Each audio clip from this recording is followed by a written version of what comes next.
ಇಲ್ಲಿ ಕೇಂದ್ರ ಸರ್ಕಾರ ಹೇಗೆ ಬೆಲೆ ಏರಿಕೆ ಮಾಡ್ತತೆ ದಯವಿಟ್ಟು ಹೇಳಿ.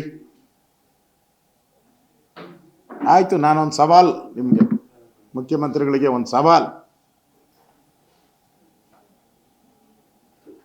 ಮೇರಿ ಆವಾಜ್ ಸುನೋ. ನಿಮ್ಮ ಪಾತ್ರ ಇಲ್ಲ ತಾನಪ್ಪ? ಬೆಲೆ ಏರಿಕೆ ಮಾಡಿದ್ದು ನಿನಗೆ ಇಷ್ಟ ಇಲ್ಲ ತಾನಪ್ಪ? ಒಂದು ಲೆಟ್ರ್ ಬರಿ, ಒಂದು ಕೇಂದ್ರಕ್ಕೆ ಲೆಟ್ರ್ ಬರೆದು 2 ವರ್ಷಗಳ ಕಾಲ ಮೆಟ್ರೋ ದರವನ್ನು ಏರಿಸುವುದಕ್ಕೆ ನನ್ನ ವಿರೋಧ ಇದೆ, ಒಂದು ಲೆಟ್ರ್ ಬರಿ. ಮುಗಿದಾಯ್ತು, ಚಾಪ್ಟರ್ ಈಸ್ ಕ್ಲೋಸ್. ನಿಮ್ಮನ್ಯಾರು ಕೇಳಲ್ಲ, ನಿಮ್ಮನ್ಯಾರು ಕೇಳಲ್ಲ. 2 ವರ್ಷ ನಾವೇನು ಇರೋದೇ 2 ವರ್ಷ ಅಲ್ಲ, ಅವರು ಅದು ಗ್ಯಾರಂಟಿ ಇಲ್ಲ. DK ಏನನ್ನ ತಿರುಗಿ ಬಿದ್ದರೆ 2 ವರ್ಷಗಳ ಕಾಲ ನಾವು ಬೆಲೆ ಏರಿಕೆಗೆ, ಮೆಟ್ರೋ ಬೆಲೆ ಏರಿಕೆ ವಿರೋಧ ಇದೆ. ಒಂದೇ ಒಂದು ಪತ್ರ, ಒಂದೇ ಲೈನು, ಒಂದೇ ಪತ್ರ, ಒಂದೇ ಲೈನ್ ಸಾಕು, ಮುಗ್ದೋಯ್ತು. ಎಲ್ಲ ಕೇಂದ್ರ ಸರ್ಕಾರದ ಮೇಲೇನೆ ಹಾಕಿ. ಆಮೇಲೆ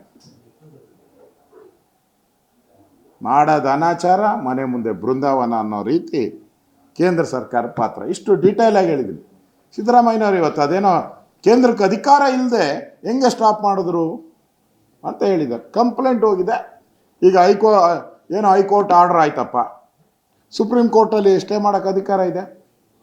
ಯಾವುದೋ ಜಿಲ್ಲಾ ಪಂಚಾಯಿತಿಯಲ್ಲಿ ಏನೋ ಒಂದು ಕೆಲಸದ ಬಗ್ಗೆ ತಕರಾರು ಬಂದರೆ ರಾಜ್ಯ ಸರ್ಕಾರಕ್ಕೆ, ನ್ಯಾಚುರಲ್ ಆಗಿ ರಾಜ್ಯ ಸರ್ಕಾರ ಅದನ್ನು ತಡೆ ಹಿಡಿಯುವಂಥ ಅಧಿಕಾರ ಇದೆ, ಫೆಡ್ರಲ್ ಸಿಸ್ಟಮ್. ಆದರೆ ಇಷ್ಟೆಲ್ಲ ನೀವೇ ಇದ್ದು, ಟೆಂಡರ್ ಕರೆಯೋದು ನೀವೇ, ದುಡ್ಡು ವಸೂಲಿ ಮಾಡೋದು ನೀವೇ, ನಿಮ್ಮದೇ MD, ನಿಮ್ಮದೇ ಅಧಿಕಾರಿಗಳ ದೊಡ್ಡ ಇದು, ಮತ್ತು ಅಡ್ವರ್ಟೈಸ್ಮೆಂಟ್ ಯಾರು ಕೊಡಬೇಕು ಅನ್ನೋ ತೀರ್ಮಾನ ಮಾಡೋದು ನೀವೇ. ಮೆಟ್ರೋದಲ್ಲಿ ಅಡ್ವರ್ಟೈಸ್ಮೆಂಟ್ ಯಾರ್ಯಾರಿಗೆ ಹೆಂಗೆ ಕೊಡಬೇಕು ಅನ್ನೋ ತೀರ್ಮಾನ ಮಾಡೋದು ನೀವೇ.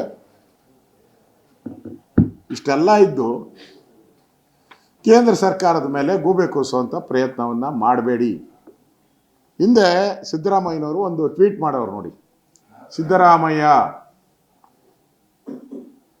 I asked the MD of BMRCL, mister Siddaramaiah, CM, present CM,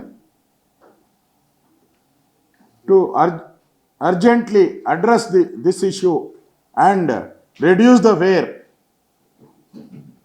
where increase are abnormal. Commuter interest must be safeguarded ಅಂತ ಮಾಡಿದ್ದಾರೆ, ಟ್ವೀಟ್ ಮಾಡಿದ್ದಾರೆ ಹಿಂದೆ.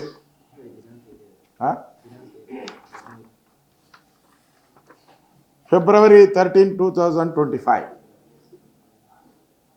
8:56 AM, February 13, 2025, 176.1K ವ್ಯೂವರ್ಸ್.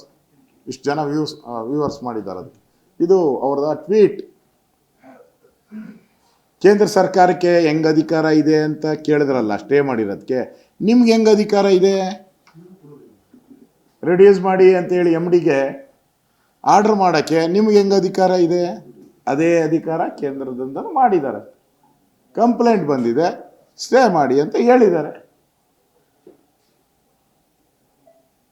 ಅದರಿಂದ ಇಲ್ಲಿ ಸ್ಪಷ್ಟವಾಗಿ ರಾಜ್ಯ ಸರ್ಕಾರ ಪಾಪರ್ ಆಗಿರೋದ್ರಿಂದ ಹಣಕಾಸು ವ್ಯವಸ್ಥೆಯನ್ನು ಸರಿದೂಗ್ಸೋಕ್ಕೆ ಆಗ್ತಾ ಇಲ್ಲ ಅವ್ರ ಕೈಲಿ. ಇದನ್ನು ಮುಚ್ಚಾಕೋಣಕ್ಕೋಸ್ಕರ ಫೇರ್ ಹೈಕ್ ಮಾಡಿ ಇವರ ಲಾಸಸ್ ಏನಿದೆ ಅದನ್ನು ಫುಲ್ಫಿಲ್ ಮಾಡ್ಕೊಳಕ್ಕೆ ನೋಡ್ತಾ ಇದ್ದಾರೆ ಅಷ್ಟೇ.